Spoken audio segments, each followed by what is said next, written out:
Nous allons donc aborder les bonnes pratiques de déclaration des salaires en accident du travail et maladie professionnelle.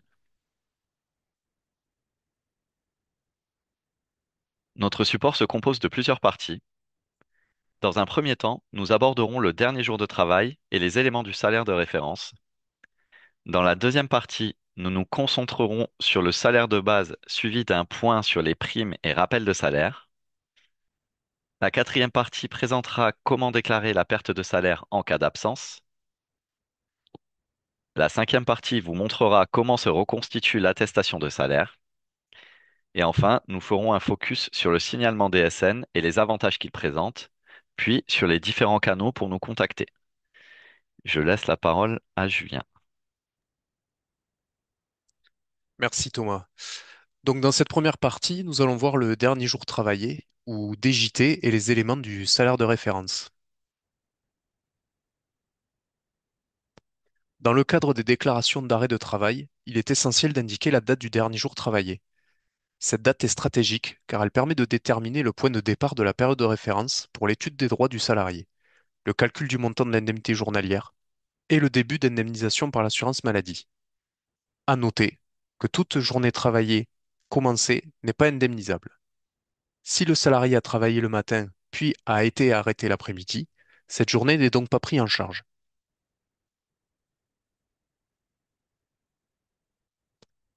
En cas d'accident de travail ou de maladie professionnelle, le dernier jour travaillé est en général la date de l'accident. Cela est observable dans le cas numéro 1, où le dernier jour travaillé coïncide avec le jour de l'accident de travail. Cependant, il est possible que votre salarié ait un arrêt de travail postérieur à la date de l'accident. Dans ce cas, le dernier jour travaillé est la veille de cet arrêt.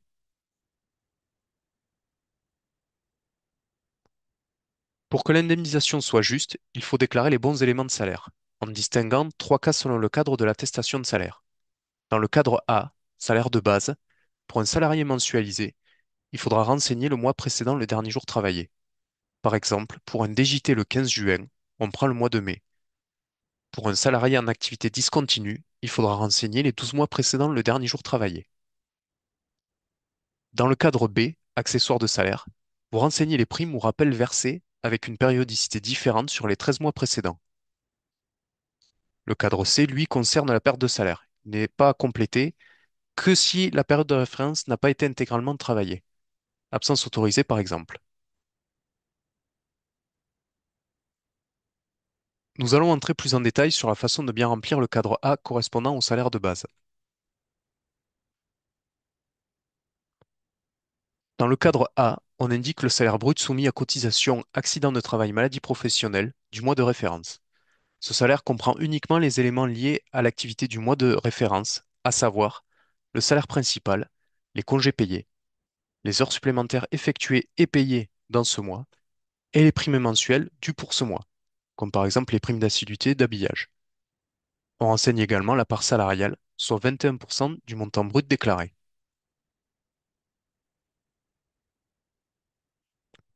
Voici un exemple illustrant où trouver le salaire de base à reporter sur l'attestation de salaire. Il s'agit du salaire soumis à cotisation au titre de l'assurance accident de travail maladie professionnelle. Petit rappel, si le salarié est mensualisé, un seul mois est à renseigner. En revanche, si l'activité est discontinue, il faudra renseigner les 12 mois précédant le dernier jour travaillé.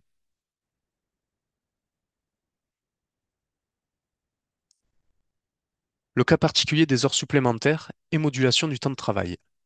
Les heures supplémentaires doivent être intégrées au salaire de base cadre A uniquement si elles ont été réellement effectuées pendant la période de référence et versées sur le mois de référence. Par exemple, un accident de travail en juin 2024, le mois de référence est donc mai 2024. Le salarié a reçu 60 heures supplémentaires versées en mai, cependant, 20 heures ont été effectuées en mai, elles seront à inclure, et 40 heures ont été effectuées en mars et avril, celles-ci seront à exclure. Donc seules les heures effectuées durant le mois de référence sont comptabilisées dans le salaire de base. La modulation du temps de travail fait référence à des dispositions particulières encadrant l'organisation du temps de travail des salariés, généralement prévues dans le contrat de travail ou une convention collective. Prenons un exemple concret. Un accident de travail survient en janvier 2024. Le mois de référence devient alors décembre 2023.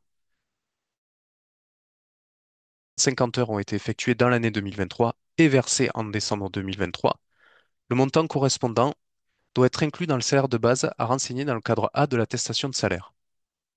Je laisse maintenant la parole à ma collègue Sylvie.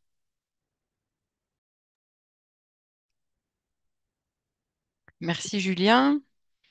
Dans le cadre B, ce sont les primes et rappels de salaire que vous remplissez.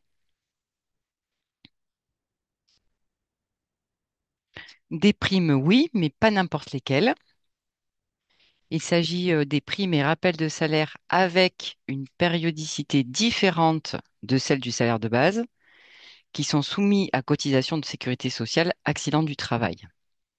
C'est-à-dire ceux versés pendant les 13 mois qui précèdent le dernier jour travaillé. Dans l'exemple que l'on vous propose, l'arrêt de travail débute le 15 juin 2024 avec un DJT dernier jour de travail au 15 juin 2024. La périodicité à prendre en compte pour les primes et rappels de salaire sera du 1er mai 2023 au 31 mai 2024, soit 13 mois en tout. Primes et rappels de salaire, c'est-à-dire, on vous donne quelques exemples. 13e mois et ou 14e mois. Ça peut être une prime de fin d'année ou un rappel de salaire suite à une augmentation. Dans le remplissage de ce cadre B, comme toujours en ATMP, il ne faut pas oublier d'indiquer la part salariale à déduire, qui représente un forfait de moins 21%.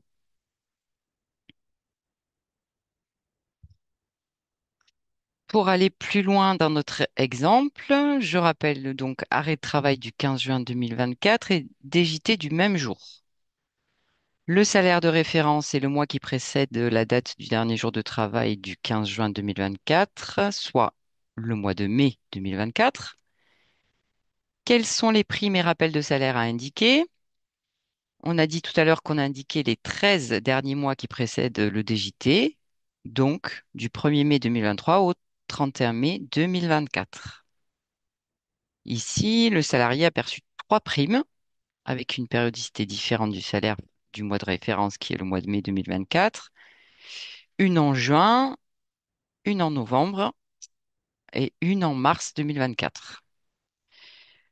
À chaque prime, le calcul du forfait de 21% est fait, puis reporté dans la case correspondante de la part salariale à déduire.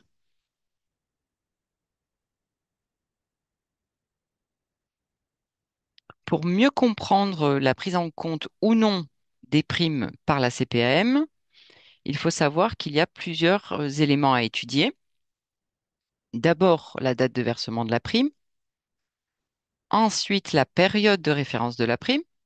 Il s'agit de la période à laquelle se réferme la prime versée. Pour exemple, une prime versée le 1er janvier 2024 pour la période du 1er janvier 2023 au 31 décembre 2023. Et enfin, dernier élément à étudier, la période de report qui, elle, est évaluée par la CPAM. Quand ces trois points ont été validés, la prime ou le rappel de salaire est pris en compte dans le calcul de l'indemnité journalière et c'est nous, assurance maladie, qui faisons le calcul de la proratisation. Mais surtout, si vous avez un doute, quel qu'il soit, indiquez toutes les primes et rappels de salaire susceptibles d'être pris en compte. Et c'est la CPAM qui fera le tri et qui retiendra ce qui doit être retenu.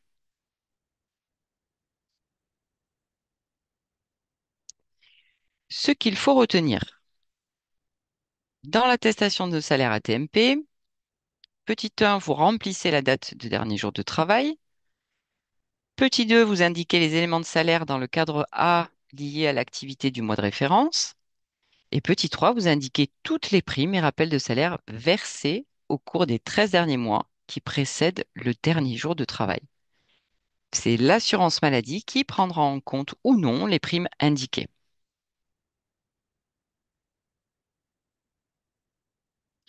Dernier cadre à compléter, le cadre C, perte de salaire, si le salarié a été absent pendant le mois de référence. Dans le cas où votre salarié a eu une absence autorisée au cours du mois de référence, vous devez indiquer dans le cadre C, c'est-à-dire à l'étape 5 du remplissage, le montant de la perte de salaire liée à cette absence. La perte de salaire ne correspond pas au salaire reconstitué, autrement dit au salaire établi, mais bien à un montant de salaire brut perdu. Le salaire du cadre A, c'est le salaire de base. Le salaire du cadre C, c'est la perte de salaire en cas d'absence autorisée. L'assurance maladie additionne les deux pour obtenir le salaire rétabli. Le montant de salaire brut est soumis à cotisation et vous calculez là aussi le forfait de moins 21% de la part salariale à déduire.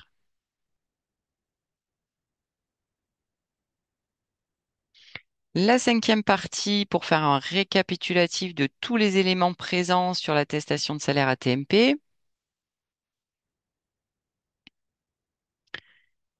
Dans le cas de l'accident du travail d'un salarié qui a eu des primes dans les 13 derniers mois et qui a été absent pendant le mois de référence, l'attestation de salaire se reconstituera comme sur la diapositive avec les trois cadres complétés, cadre A, cadre B et cadre C.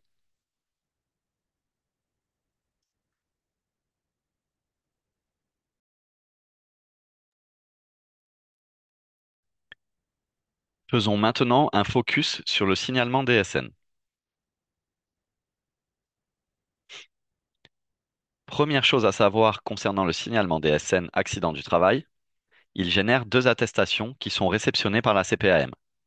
L'une au risque accident du travail maladie professionnelle et l'autre au risque maladie. Cela permet de payer une indemnité journalière provisoire en maladie, puis de régulariser automatiquement une fois l'accident du travail reconnu. Comme mentionné dans le quiz au début, le signalement DSN simplifie vos démarches. Vous n'avez pas à compléter le montant du salaire, vous n'avez pas à indiquer les primes, ni à saisir la perte de salaire. Tous ces éléments sont récupérés automatiquement à partir de votre DSN mensuel.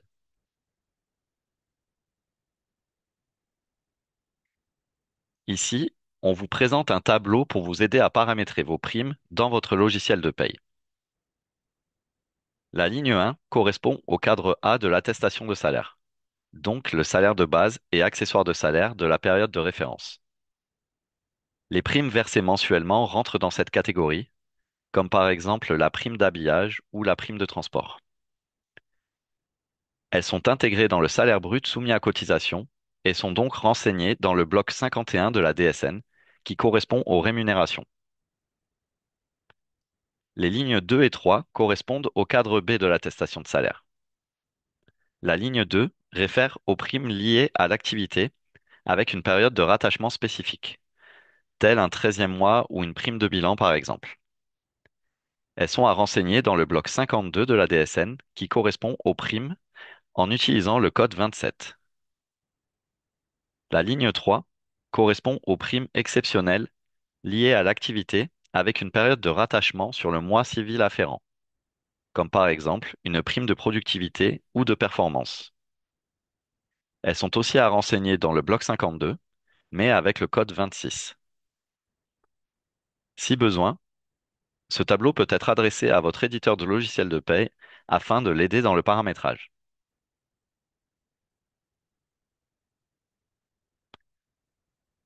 Concernant le calcul des indemnités journalières en accident du travail et maladie professionnelle, notez que leur montant évolue avec le temps. Pendant les 28 premiers jours d'indemnisation suivant l'arrêt de travail, l'indemnité journalière est égale à 60% du salaire journalier de base. À partir du 29e jour d'arrêt de travail, l'indemnité journalière est majorée et portée à 79% du salaire journalier de base. Au-delà de 3 mois d'arrêt de travail, l'indemnité journalière peut être revalorisée en cas d'augmentation générale des salaires après l'accident. Pour la subrogation, consultez votre convention collective pour connaître les conditions de subrogation pendant l'arrêt de travail. Pour rappel, les dates de subrogation à saisir sont les dates maximales prévues par votre convention. Ne vous limitez pas aux dates de l'arrêt de travail.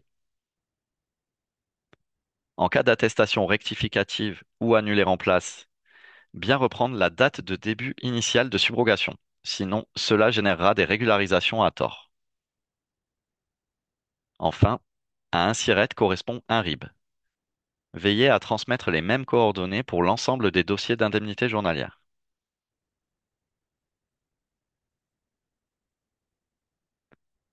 Avant de conclure cette présentation, un petit point sur les canaux de contact.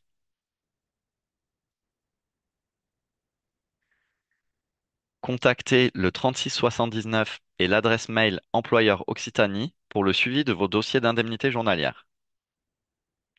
Vous pouvez contacter la hotline Net Entreprise pour toutes les demandes qui concernent les inscriptions sur Net Entreprise et votre paramétrage DSN.